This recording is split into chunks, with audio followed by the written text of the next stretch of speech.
Well, welcome back. Let's dig into the topic here of capital credits and cash reserve strategies. You can make this as complicated as you want, and when you get down to it, it really is not super complicated, but it is part of your overall strategy. So you have to factor through the numbers, and then you have to apply the policies of your board, develop policies, things like that. So that's the complicated part. But I can walk you through how the process works, and you'll get a good solid background on capital credits. So we're going to talk about what are capital credits, how electric rates fund capital credits, capital project funding that is used for capital credits, optimal cash reserves, which you have to determine first before you can determine how much capital credits you need or you want to retire or refund back to your customers.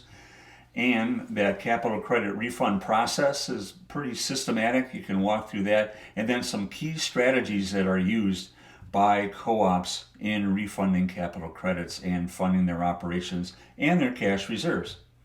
So, capital credits. When it comes to co-op operations, and utilities for that matter, there are three main financing mechanisms that are used to fund your operations, pay for your debt service, and pay for your capital improvements. And that's first off is capital credits.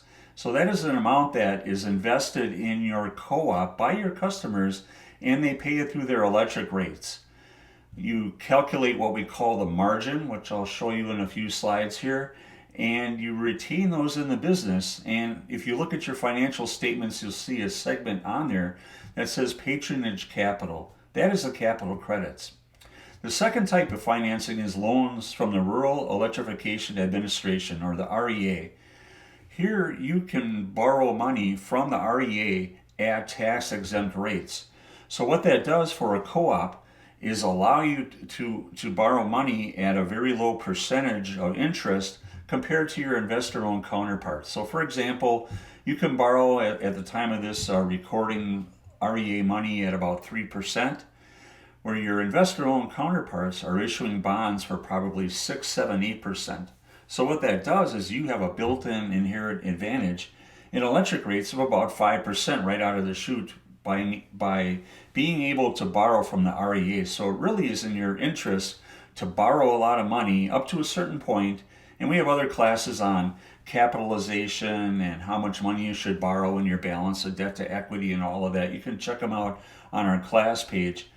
But in any case, it is to your benefit to borrow for long-term infrastructure and build the infrastructure, and then your ratepayers pay you back over the years for that infrastructure. So for example, if you build a power plant that would have a 30-year life, and you issue bonds through the REA for 30 years, and your customers pay you back for that debt over 30 years as well. So it's a great match, smooths it out, goes with the theory of that customers pay for their current use of the system as they're using it. So it's a great tool. So REA loans are right up there as well.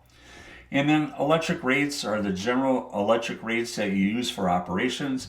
If you're a G&T co-op, you'd have things built into your electric rates like power production, distribution expenses, transmission expenses for maintaining your system, keeping it operating, office expenses for your finance and other cost centers that support the operations like information technology, human resources, things like that. So that's all involved in your electric rates. But there's a piece of that in there that is capital credits, and that's what our focus is here.